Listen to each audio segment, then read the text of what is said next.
Hello friends, good evening, नमस्कार, welcome to all of you. दोस्तों, कल की क्लास नहीं हो पाई थी। इसकी वजह थी कि कल लाइट नहीं थी। पिछले 2 दिन से लाइट ना आने की वजह से कल फ़ोन चार्ज नहीं था। इस वजह से मैं कल क्लास रिकॉर्ड नहीं कर पाया। आज मैं आपके सामने एक क्लास लेकर के आया हूँ। SSC GD previous year maths यहाँ पर मैं सॉल्व करवा रहा हूँ। 2021 में जो गणित के प्रश्न आए हैं उनका शिफ्ट वाइज हल करवा रहा हूँ। तो उसी कड़ी में, उसी सीरीज़ में आज 22 नवंबर 2021 की फर्स्ट शिफ्ट की यह क्लास है। ठीक है, जिसमें मैथ्स के जितने भी क्वेश्चन आए थे 22 नवंबर की शिफ्ट में, फर्स्ट शिफ्ट में, उसके जितने भी प्रश्न थे मैथ्स के, सब यहाँ पर मैं आपको सॉल्व करवाऊंगा। दूसरी बात यह है कि आप लोग कमेंट करते हैं कि 17 नवंबर का जो थर्ड शिफ्ट था उसे सॉल्व करवाइए।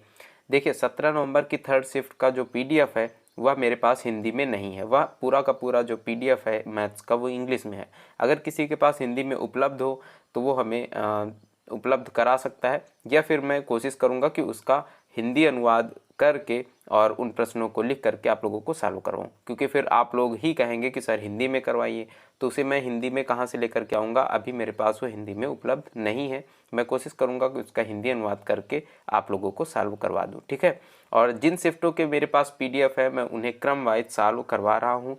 तो आई होप आप लोग यह इतना समझेंगे और इसे समझ करके मेरे साथ आगे बढ़ेंगे। ठीक है, चलिए आज की इस शिफ्ट को शुरू करते हैं। और इस शिफ्ट का पहला क्वेश्चन जो था उसे देखते हैं। किसी कार्य को करने के लिए x y की तुलना में 2 गुना और z की तुलना में 3 गुना समय लेता है। वह सब मिलकर 2 दिनों में इस कार्य को पूरा कर सकते हैं। y अकेले इस कार्य को पूरा करने के लिए कितने दिनों का समय लगेगा। x और y और z कितना कितना समय ले रहे हैं। x y की तुलना में 2 गुना और z की तुलना में 3 गुना समय लेता है। 3 और 2, तो x का जो समय है हम वो क्या मान लेंगे, 3 दूनी 6। x मान लेते हैं कि 6 यहाँ पर समय ले रहा है। तो y कितना लेगा, क्योंकि y का ये 2 गुना है तो y कितना होना चाहिए 3, और z का 3 गुना है तो z कितना होना चाहिए 2। अब x 6 ले रहा है तो y 3 और z कितना लेगा 2।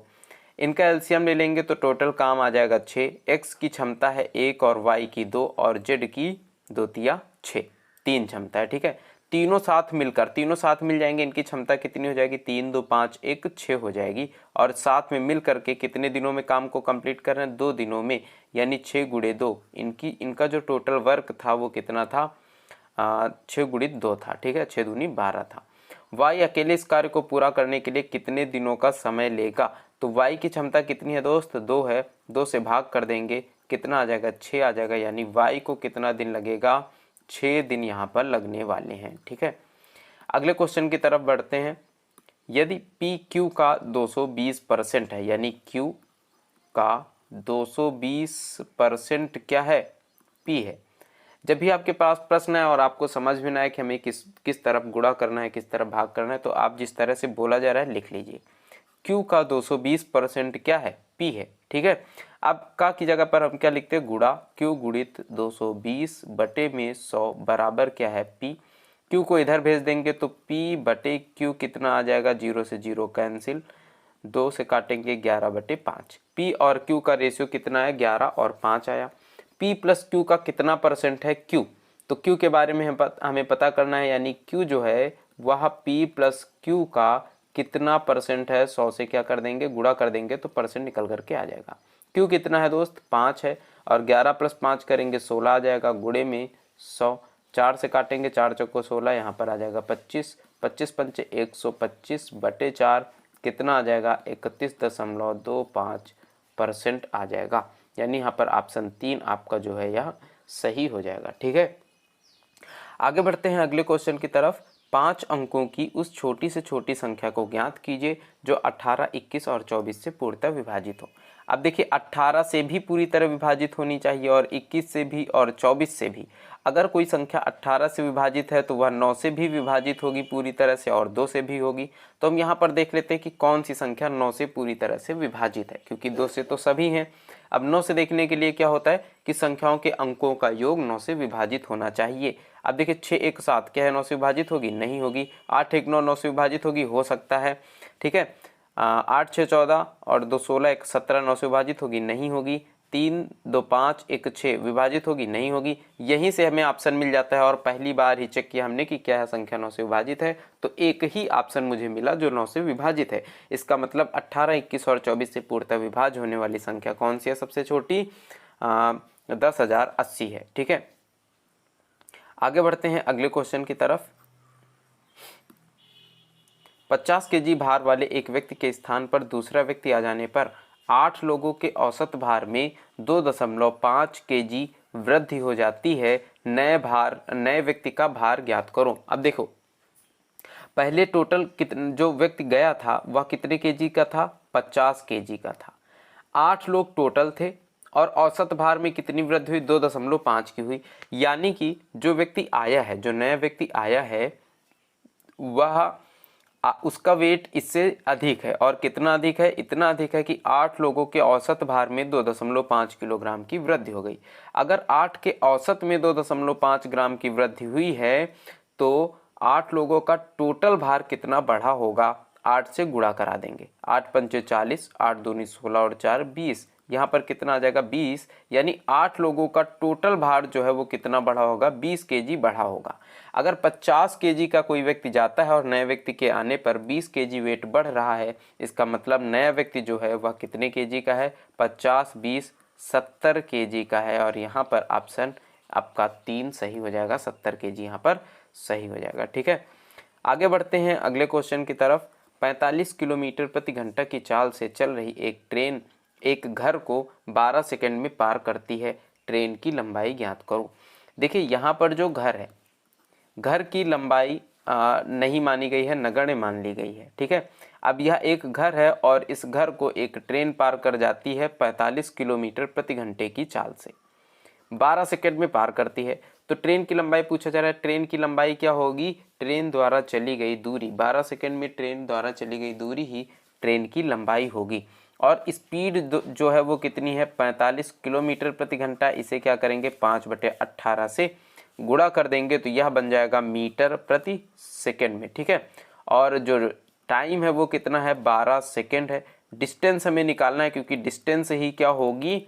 इस ट्रेन की लंबाई। तो डिस्टेंस बराबर होता है स्पीड इंटू टाइम, यानी 45 गुणे 5/18 गुणे में 12 कितना होगा? 9 से काटेंगे 9 पंचे 45, 9 दूनी 18, 2 से काटेंगे 2 छक्के 12, 5 छक्का 30 और 3 पची 15, यानी 150 मीटर। अब इस ट्रेन की लंबाई क्या होगी? 150 मीटर होगी। ठीक है, आगे बढ़ते हैं अगले क्वेश्चन की तरफ। क्वेश्चन नंबर 6 दिया जा रहा है। देखो, 5 विषयों में अमित के प्राप्तांकों का औसत कितना है? 72 है। तो टोटल 5 विषयों में टोटल जो प्राप्तांक होंगे वो कितने होंगे? 5 दूनी 10, 5 सत्ते 35, 1 36, यानी 360 होंगे। 3 विषयों के प्राप्तांकों का औसत कितना है? 70 है।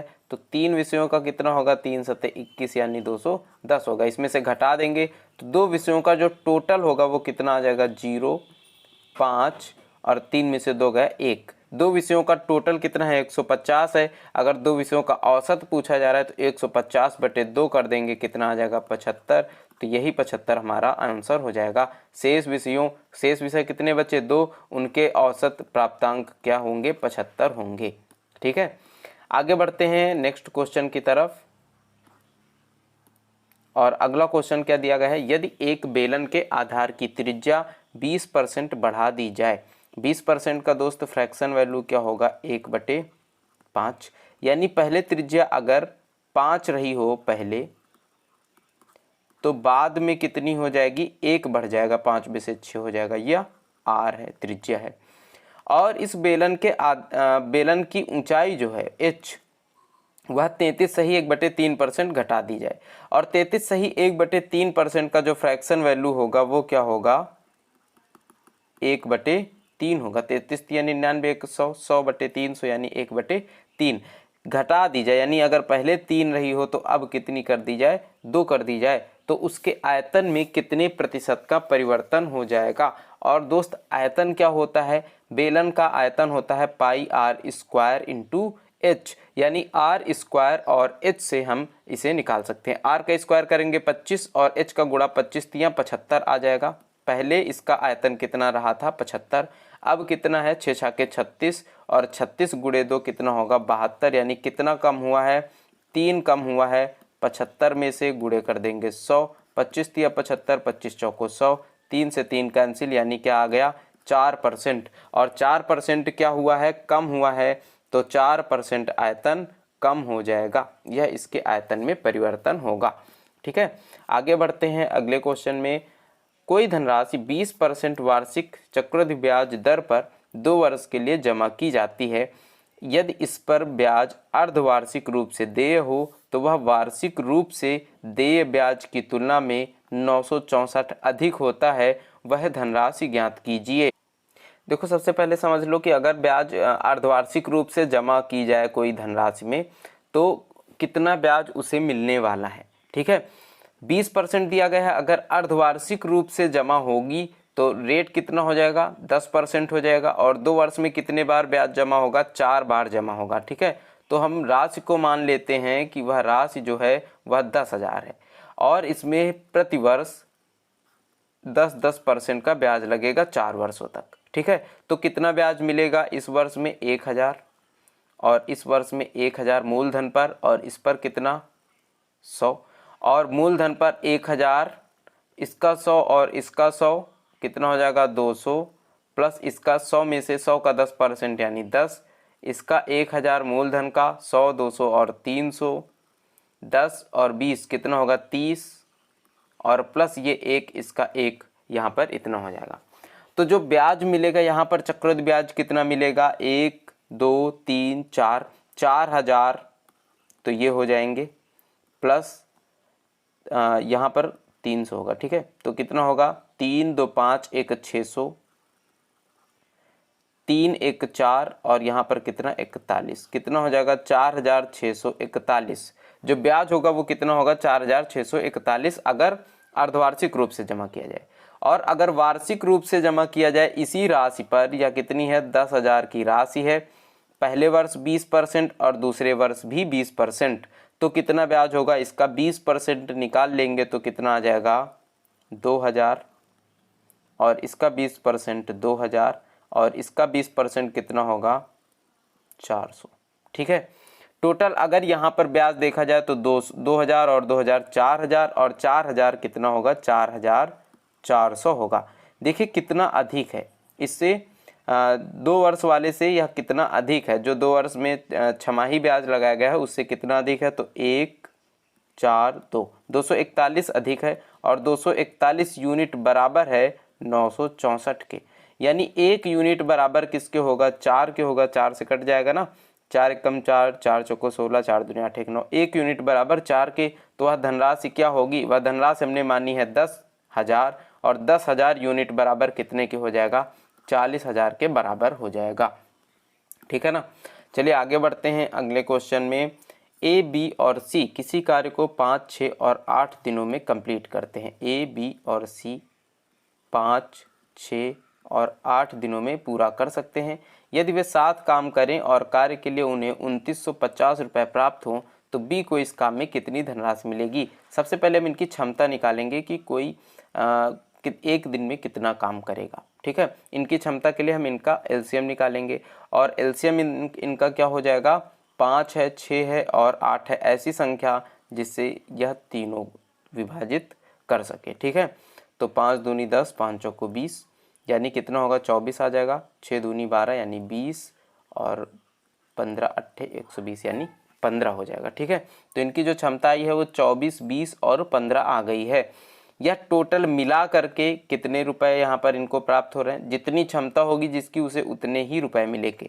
तो टोटल क्षमता कितनी है 5 4 9 और 2 2 4 1 5 59 टोटल क्षमता है। और टोटल रुपए कितने मिल रहे हैं 2,950, और बी को कितने मिलेंगे 20, क्योंकि 20 इसकी क्षमता है। ठीक है, बस इसे सॉल्व कर लेंगे तो 9 पंचे 45 और 5 पंचे 25, 4 29, 5 बार यहाँ पर जाएगा, 5 दूनी 10 यानी कितना आ जाएगा 1,000 आ जाएगा। तो बी को यहाँ पर कितने रुपए प्राप्त होंगे 1,000 रुपये प्राप्त होंगे, जिसकी जितनी क्षमता। अब जो इनका जो क्षमता का रेशियो बनेगा वही इनके रुपए का रेशियो बनेगा। तो यहाँ पर ए बी और सी के रुपए का रेशियो क्या बन जाएगा 24 20 और 15, और बस हम इन्हें इस तरह से सॉल्व कर लेंगे। ठीक है, आगे बढ़ते हैं नेक्स्ट क्वेश्चन की तरफ। क्या दिया गया है, 3/7 भागित 3/7 गुणित 3/7। तो सबसे पहले इस भाग को गुणे लिखेंगे और इसे संख्या को पलट देंगे। 3/7 गुणा 7/3 गुणित 3/7 हो जाएगा, बटे सबसे पहले यहाँ पर क्या सॉल्व करना है, ऑफ को सॉल्व करना है। सबसे पहले क्या सॉल्व किया जाता है, का सॉल्व किया जाता है। तो 3/7 भागित 3/7 गुणित 3/7 रहेगा, इसका गुणा कर देते हैं सबसे पहले। तो 3 त्रिक का 9 बटे 7 सती 49 माइनस का 9 बटे कितना आ जाएगा, 49 आ जाएगा। ठीक है, आगे जब इसे सॉल्व करेंगे तो 7 से 7 कैंसिल हो जाएगा, 3 से 3 कैंसिल हो जाएगा, बचेगा कितना 3/7 और बटे में यहाँ पर कितना 49/9 लिख देखते हैं। तो 3/7 गुणे 49 बटे कितना आ जाएगा 9 माइनस 9/49। ठीक है, 3/7 3/7 कैंसिल हो जाएगा, 1/49/9 है तो यह 9 ऊपर चला जाएगा, कितना होगा 9/49 माइनस 9/49, प्लस और माइनस कैंसिल, कितना आ जाएगा 0 और 0 यहाँ पर ऑप्शन सही हो जाएगा। अगला प्रश्न जो दिया जा रहा है दोस्त, वह दिया जा रहा है कि एक मिश्रण में एल्कोहल और जल का अनुपात 3:4 है। यहाँ पर एल्कोहल और वाटर है, अनुपात कितना है 3 और 4। 8 लीटर वाटर मिलाना है और अनुपात कितना हो जाता है 5 और 8। तो यहाँ पर हमें ये देख लेना है कि यहाँ पर एल्कोहल दोनों जगह पर समान होना चाहिए, क्योंकि हम मिला क्या रहे हैं, वाटर मिला रहे हैं, पानी मिला रहे हैं। तो इसके लिए हम क्या करेंगे, इसे 5 से भाग करेंगे और इसे 3 से भाग करेंगे। जब यह 5 से भाग करेंगे तो यहाँ पर एल्कोहल और वाटर का जो अनुपात होगा वो कितना हो जाएगा, 3 × 5 = 15 और 5 × 20 हो जाएगा। और यहाँ पर कितना हो जाएगा 15 और 8 × 3 = 24 हो जाएगा। वाटर देखिए यहाँ पर कितने यूनिट प्लस हुआ है 4 यूनिट, और 4 यूनिट बराबर कितने लीटर के, 8 लीटर के है। ठीक है, तो 1 यूनिट बराबर 2 लीटर के होगा। मिश्रण की मूल मात्रा कितने लीटर थी, मूल मात्रा यहाँ पर थी तो कितने यूनिट है, 15 और 20 करेंगे 35। 1 यूनिट बराबर 2 के, तो 35 यूनिट बराबर कितना होगा 70 लीटर। यानी मिश्रण की मूल मात्रा कितने लीटर थी, 70 लीटर थी। ठीक है, आगे बढ़ते हैं अगले क्वेश्चन में। यदि A का 10% बराबर B है तो 20 का B% कितना होगा। सबसे पहले B की वैल्यू निकाल लेते हैं। A का 10% कितना होगा, तो A का 10% बराबर B है, यानी कि A और B का अगर रेशियो निकाल लें, A/B निकाल लें तो कितना आ जाएगा 10/1। ठीक है, यानी अगर A 10 है तो B कितना है 1 है। अब यहाँ पर पूछा जा रहा है कि 20 का B% यानी 20 का 1% किसके बराबर होगा। तो 20 का 1% बराबर किसके होगा, 1/5 के। और 1/5 को क्या लिखा जा सकता है, A का कितना परसेंट है, यह जो A का कितना परसेंट है 1/5। तो 10, A कितना है 10 है, 10 का कितना परसेंट 1/5 है। अगर हम 10 का x% भी मान लें तो कितना होगा 1/5, यानी कि कितना हो जाएगा, x की वैल्यू कितनी आ जाएगी, 10 ऊपर चला जाएगा 5 नीचे, 10/5 यानी कितना हो जाएगा 2%। तो A का 2% बराबर कितना है, B का 20 का B%। ठीक है, आगे बढ़ते हैं अगले क्वेश्चन की तरफ। एक आयरन का मूल्य 210 रुपये है, इसका वह अधिकतम खुदरा मूल्य MRP तय कीजिए जिस पर 5% की छूट देने के बाद भी आपको 90% का लाभ प्राप्त हो। यहाँ पर देखिए हमें क्या लगाना है, मार्क प्राइस जो है, मार्क प्राइस में से हमें कितनी छूट देनी है, 5% की छूट। और जब 5% की छूट देंगे तो इसे 95% में बेच देंगे। यह क्या है, विक्रय मूल्य है।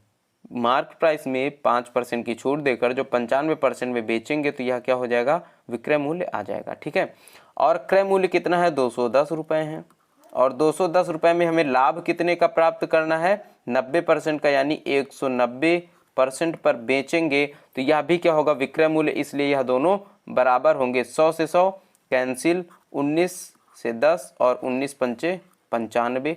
ठीक है, अब यहाँ पर 5 से काट देंगे तो 5 दूनी 10। MP जो होगा, मार्क प्राइस होगा, वो कितना आ जाएगा 0, और 2 1 कम 2, 2 दूनी 4, कितना आ जाएगा 420 रुपये आ जाएगा। इसका मतलब यह है कि अगर आयरन का अंकित मूल्य 420 रुपये रख दिया जाए तो 5% की छूट देने के बाद भी इसका जो लाभ होगा वह 90% इसे प्राप्त हो जाएगा।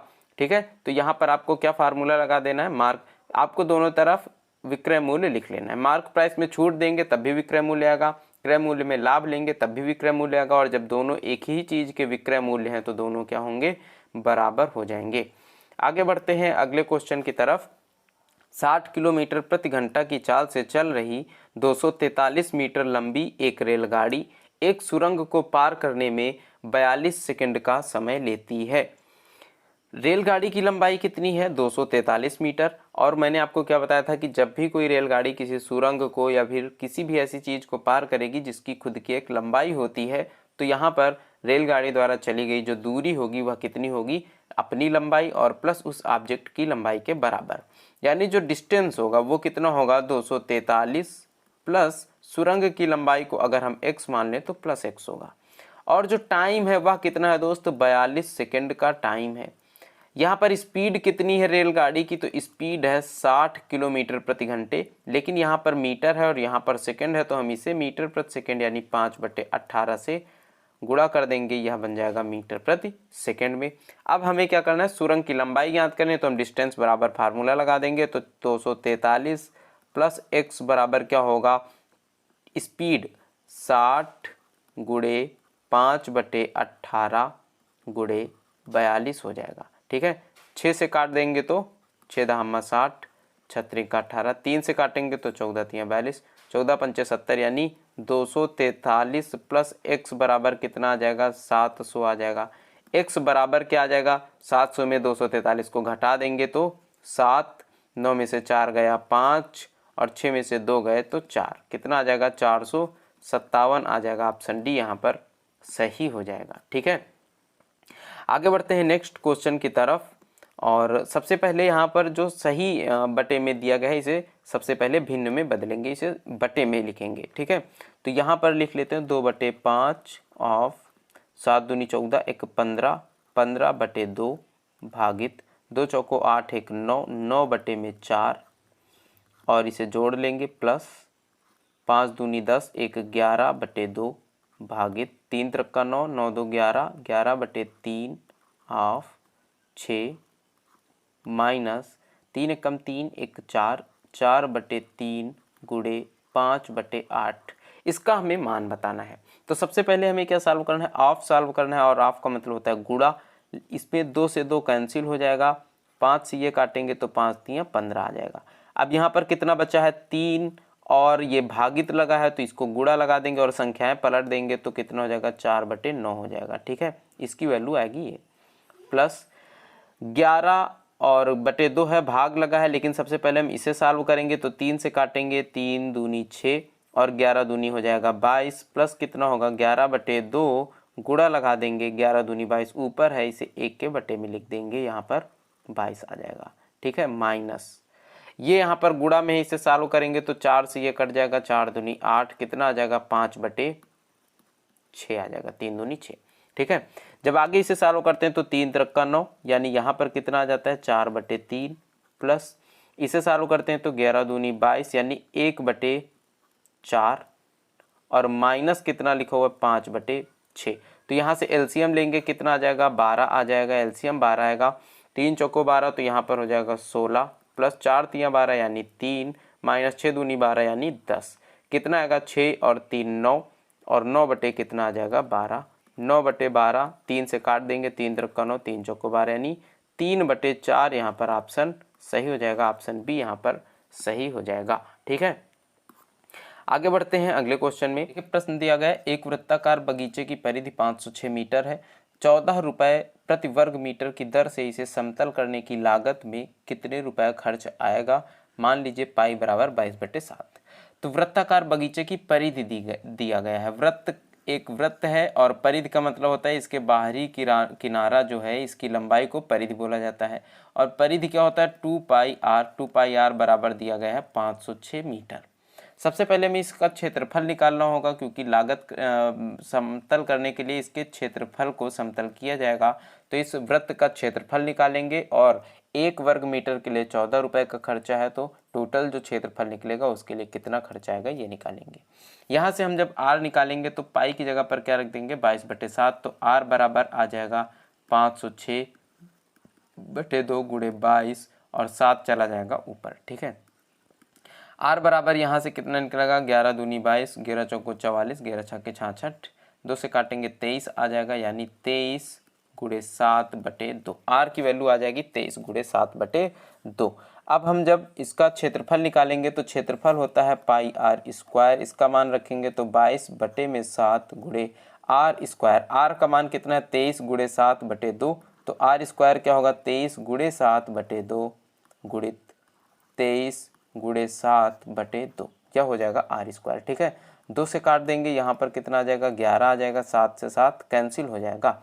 अब यहाँ पर जो बचा हुआ है वो कितना बचा हुआ है 23 गुणे 23, 7 गुणे 7 और 11, 23 और 23 का स्क्वायर कर देंगे 529 आ जाएगा, और 529 गुणे 11 करेंगे कितना आ जाएगा 11 नहीं यानी 99, और बचेगा 9, 11 दूनी 22, 22 और 9 31 का 1 हासिल लगे 3, 11 25 55 और 3 कितना हो जाएगा 58 हो जाएगा। तो 5819 गुणे में 49 कर देंगे, यहाँ पर कितना आ जाएगा जब 49 से गुणा करेंगे 58 19 का, तो अच्छा यहाँ पे ये 7 से 7 कैंसिल हो चुका है। ठीक है, 7 से 7 कैंसिल हो चुका है, तो बचा है केवल और केवल 7, तो 49 नहीं है, अभी कितना बचा है 7 बचा है यहाँ पर। ठीक है, तो 7 से जब इसे गुणा करेंगे और बटे में कितना है यहाँ पर 2 याद रखिएगा, बटे में 2 लिखा हुआ है। जब 7 से इसका गुणा करेंगे तो कितना आ जाएगा 7 नहीं है 63, हासिल लगे 6, 7 कम 7 6 13 के 3 हासिल लगा 1, 7 8 56, 1 57 के 7 हासिल लगे 5, 7 पंचे 35 और 5 40। ठीक है, बटे में कितना है 2 है। यह इसका क्षेत्रफल आ गया है कि यह इतना 40 733/2 वर्ग मीटर यहाँ पर इसका क्षेत्रफल है, और 1 वर्ग मीटर के लिए 14 रुपये का खर्चा है, तो इतने वर्ग मीटर के लिए कितना खर्चा होगा गुणे 14 कर देंगे, 2 से इसे भाग करेंगे 2 सत्ते 14, अब 7 से पूरा गुणा करा देंगे तो यहाँ पर कितने रुपए का खर्चा आएगा यह निकल आएगा। तो 7 त्रिक का 21 हासिल लगे 2, 7 त्रिक का 21, 2 23 हासिल लगे 2, 7 सत्ते 49, 2 51 हासिल 5 7 0 0, यहाँ पर आ जाएगा 5, 7 चौको 28, कितना आ जाएगा 28 51 31, 28 51 31 कौन सा ऑप्शन नंबर 2 यहाँ पर सही हो जाएगा। ठीक है, आगे बढ़ते हैं अगले क्वेश्चन में। आगे यहाँ पर प्रश्न दिया गया है कि किसी लेन देन में लाभ प्रतिशत क्रय मूल्य का 48% है, बाद में यदि क्रय मूल्य में 20% की वृद्धि हो जाती है लेकिन विक्रय मूल्य पूर्ववत रहता है, तो लाभ प्रतिशत में कितनी कमी हो जाएगी ये बताना है। मान लीजिए कोई राशि रही हो पहले 100, ठीक है, इस पर 48% का लाभ मिल रहा है तो 148 की बिक रही होगी।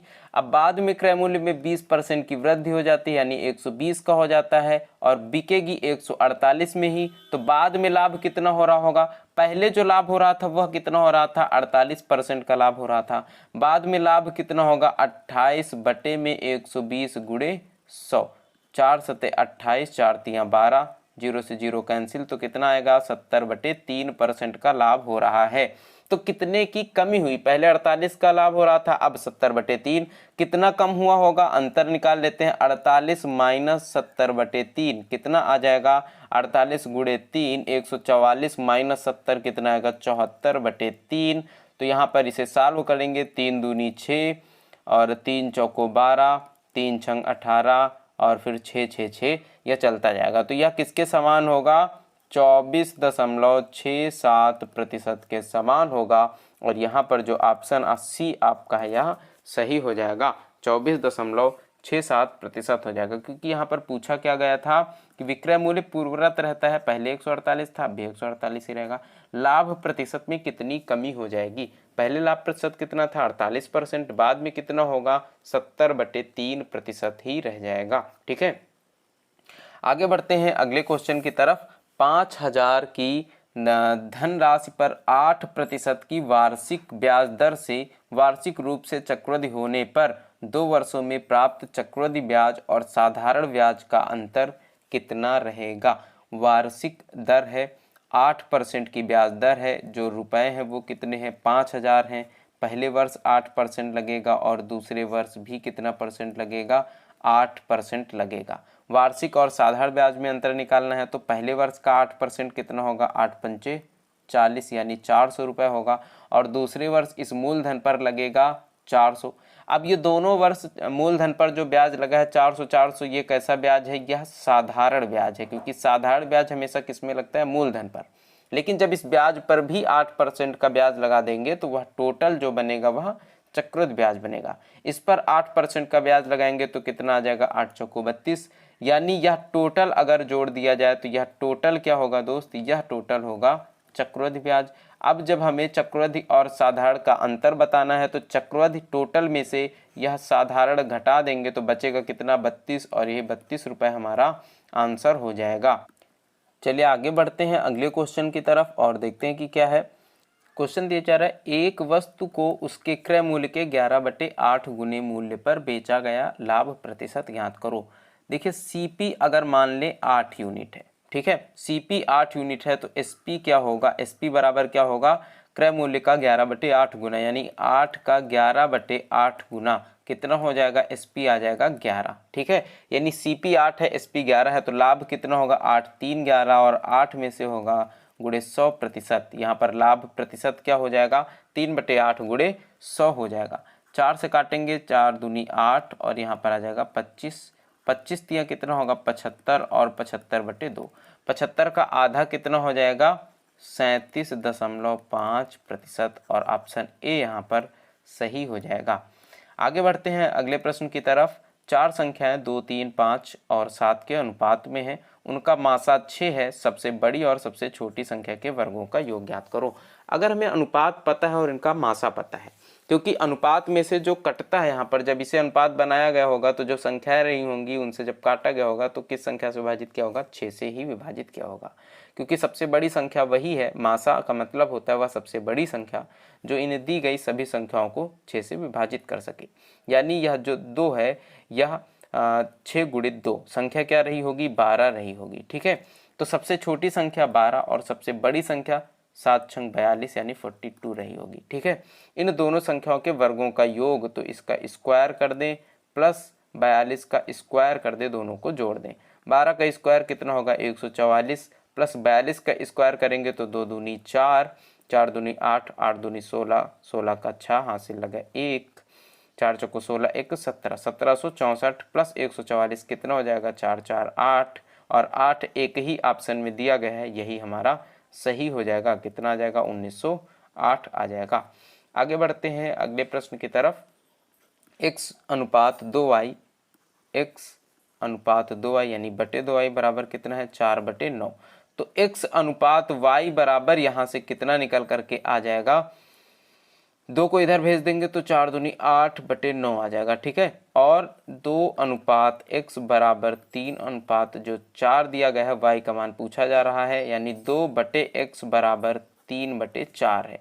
x की वैल्यू अगर निकालें तो x बराबर कितना आएगा, 4 को इधर भेजेंगे x को इधर और 3 को इधर भेज देंगे तो 4 दूनी 8/3, यानी x बराबर क्या है दोस्त 8/3 है। तो y का मान क्या होगा, अगर x यहाँ पर 8 यूनिट है और 8/3 यहाँ पर x का मान दिया जा रहा है, यानी x बराबर कितना है 8/3 है। यहाँ पर अगर 8x की वैल्यू है और इसका बटे में 3 इसका ओरिजिनल मान है तो 9 यूनिट बराबर क्या हो जाएगा 9/3 और इसका मान कितना आ जाएगा 3, यानी यहाँ पर ऑप्शन डी आपका सही हो जाएगा, ठीक है। आगे प्रश्न दिया गया यदि a plus B minus C अनुपात b plus C minus A अनुपात a plus C minus B बराबर 4 5 9 हो तो इसका मान क्या होगा।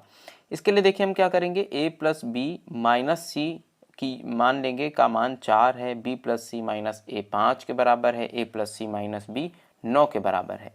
अगर हम इन दोनों को जोड़ें a plus B minus C plus b plus C minus A को ऐड कर दें तो हमारे पास क्या आएगा, a और माइनस ए जब जोड़ेंगे तो यह कैंसिल हो जाएगा और b प्लस बी हो जाएगा यानी 2b आ जाएगा, c और c कैंसिल हो जाएगा यानी 2b बराबर कितना आ जाएगा 5 + 4 कितना 9, यानी b बराबर कितना आ जाएगा 9/2, 9/2 आ जाएगा। ठीक है, इसे हम चाहें तो 4/5 भी लिख सकते हैं, जो भी हम चाहें तो यूज कर सकते हैं।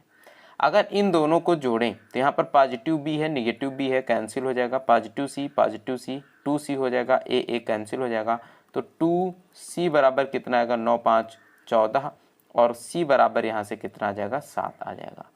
अगर हम पहले वाले को इस वाले को और इस वाले को ऐड कर दें, जोड़ दें, तो कितना आएगा a पॉजिटिव है 2a हो जाएगा, b से b कैंसिल, और c माइनस है यहाँ पर प्लस है कैंसिल, तो 2a बराबर कितना होगा 2a बराबर 9 + 4 13, a बराबर कितना होगा 13/2, इसे हम चाहें तो 6.5 भी लिख सकते हैं। ठीक है, अब यहाँ पर a माइनस b, a क्या आया है 6.5 और b क्या है 4.5, अगर a में से b को घटाएंगे तो कितना बचेगा 2 बचेगा। ठीक है, 6.5 माइनस 4.5 2 बचेगा। अनुपात c माइनस b, c कितना है 7 और b कितना है 4.5, इसे जब घटाएंगे तो कितना बचेगा 2.5 बचेगा। ठीक है, 7 में से 4.5 घटा दीजिए, कितना बचेगा 2.5 बचेगा। c माइनस a, c में से a को घटाएंगे तो कितना बचेगा 0.5 बचे, 7 माइनस 6.5 करेंगे 0.5 बच जाएगा। ठीक है, अब यहाँ पर दशमलव इसे अगर सही अनुपात में बदलें तो क्या करेंगे, यहाँ पर 2 से गुणा करा देते हैं, या फिर दशमलव हटाकर यहाँ पर 10 और दशमलव हटाकर यहाँ पर बटे में 10। ठीक है, 5 से काटेंगे 5 दूनी 10, 5 से काटेंगे 5 पंचे 25, 5 दूनी 10, बटे में 2 है, कितना है 2:5/2 अनुपात 1/2, 2 से सब में गुणा करा देते हैं, ये कितना हो जाएगा 2 दूनी 4 अनुपात 5/2 में 2 से गुणा कराएंगे 5, अनुपात 1/2 में 2 से गुणा कराएंगे 1, तो 4:5:1 ऑप्शन 2 यहाँ पर सही हो जाएगा। दिया गया है क्वेश्चन नंबर 23 इंग्लिश में है, a retailer gains 18% after allowing 12% discount on the cost price, if the cost price is 16,500 then what is the selling price. देखिए, बोला जा रहा है कि एक रिटेलर है जो 18% का लाभ प्राप्त करता है 12% का डिस्काउंट कास्ट प्राइस पर देने के बाद। ठीक है, अगर कास्ट प्राइस 16,500 है तो सेलिंग प्राइस क्या होगा। पूरी तरह से गलत प्रश्न है, क्योंकि अगर कास्ट प्राइस यानी सीपी जो है वह 16,500 है और इसमें 12% का डिस्काउंट दिया जाएगा तो 18% का लाभ कैसे प्राप्त होगा, है ना। तो यह पूरी तरह से गलत प्रश्न है, इसीलिए इस प्रश्न को यहाँ पर सॉल्व नहीं करेंगे, क्योंकि गलत प्रश्न है और इसका जो लैंग्वेज है वह यहाँ पर गलत दिया गया है। ठीक है, आगे बढ़ते हैं अगले क्वेश्चन में। प्रश्न दिया गया है, एक व्यापारी 600 रुपये में 2 वस्तुएं ए और बी खरीदता है। वह ए को 20% के लाभ पर और बी को 10% की हानि पर बेचता है। इस पूरे लेन देन में उसे 8% का लाभ अर्जित होता है, तो वस्तु ए का क्रय मूल्य कितना होगा। यहाँ पर हम एलिगेशन का यूज करेंगे, ए और बी। ए को 20% के लाभ पर और बी को 10% की हानि पर बेचता है। इस पूरे लेन देन में उसे कितने परसेंट का लाभ हो रहा है, 8% का लाभ हो रहा है। ठीक है, तो 20 में से 8 को माइनस कर देंगे, कितना बचेगा 12, और इधर 8 में से -10 को जब माइनस करेंगे तो क्या होगा 8 माइनस माइनस के 10, तो क्या हो जाएगा 8 + 10 हो जाएगा, यानी यहाँ पर इनका अंतर कितना आ जाएगा 18 आ जाएगा। 6 से विभाजित हो जाएंगे, 6 का 18 और 6 दूनी 12, यानी टोटल जो इनका अमाउंट है वो 3 + 2 होगा। 3 + 2 बराबर 5 और 5 यूनिट बराबर कितने रुपए हैं 600 रुपये टोटल हैं। वस्तु ए का क्रय मूल्य पूछा जा रहा है और ए बराबर कितने यूनिट है 3 यूनिट के बराबर है, तो 1 यूनिट बराबर यहाँ से कितना निकल करके आएगा 120, 3 यूनिट बराबर क्या होगा 12 × 3 = 36 यानी 360। ऑप्शन नंबर बी यहाँ पर सही हो जाएगा। आगे बढ़ते हैं लास्ट क्वेश्चन की तरफ। प्रश्न दिया गया है 7,500 की धनराशि पर 24% प्रति वर्ष वार्षिक दर से 3 महीने में प्राप्त चक्रवृद्धि ब्याज कितने रुपए होगा यदि ब्याज मासिक रूप से चक्रवृद्धि होता है। देखिए, अगर एक वर्ष में यानी 12 महीनों में जो ब्याज मिलता है वह 24% मिलता है। 12 महीनों का ब्याज यदि 24% होता है तो प्रत्येक महीने यानी एक महीने का ब्याज क्या होगा, एक माह का ब्याज कितने होगा 12 दूनी 24 यानी 2% होगा। और हमें 3 महीनों में प्राप्त ब्याज निकालना है 7,500 का चक्रवृद्धि ब्याज निकालना है। 3 महीनों का प्रत्येक महीने कितना मिलेगा 2%, तो 2%, 2%, 2%, ठीक है। 7500 का 2% कितना हो जाएगा 150 हो जाएगा। और दूसरे साल इसका 150 मिलेगा और 150 का 2% कितना मिलेगा 15 दूनी 30 यानी 3 मिलेगा, ठीक है। इसी तरह से तीसरे महीने में 150 मूलधन का और इसका 3 और इसका 3 हो जाएगा 6, और इस 3 का अगर 2% निकालें तो क्या मिलेगा 0.06, और यह इतना कम होगा कि हम इसे निगलेक्ट भी कर सकते हैं, ठीक है। अब यहाँ पर टोटल जोड़ लेंगे, चक्रवृद्धि ब्याज कितना होगा 15, 15, 15 यानी 450 प्लस 6 और 3 9, कितना हो जाएगा 459, ठीक है। 459 यहाँ पर ऑप्शन सही हो जाएगा। तो कुछ इस तरह से यहाँ पर प्रश्न दिए गए थे जिन्हें आप लोगों ने देखा कि किस तरह से सॉल्व करना है, ठीक है। और यह आज की शिफ्ट के प्रश्न थे। अब इसके साथ ही मैं आपको ये भी बता दूं कि दोस्त यहाँ पर SD यादव बुक का सलूशन मैं करा रहा हूँ आप लोगों को डेली सुबह 10 बजे इसकी एक क्लास आप लोगों को मिलती है। एक तरफ से टाइप वाइज यहाँ पर चल रहा है, तो अगर आपकी मैथ्स वीक है, अगर आप मैथ्स में कमज़ोर हैं, ठीक है, तो आप इस क्लास को ज्वाइन कर सकते हैं और यह क्लास बिल्कुल फ्री है। इसमें अगर आप इस क्लास को ज्वाइन करते हैं और डेली आप इस क्लास को देखते हैं तो मैं गारंटी देता हूँ कि आपकी मैथ्स बहुत ही स्ट्रांग हो जाएगी और आपको बहुत अच्छे से समझ में आ जाएंगी सारी चीज़ें, ठीक है। तो ठीक है, फिर मिलते हैं नेक्स्ट क्लास में, तब तक के लिए बाय बाय, टेक केयर, जय हिंद।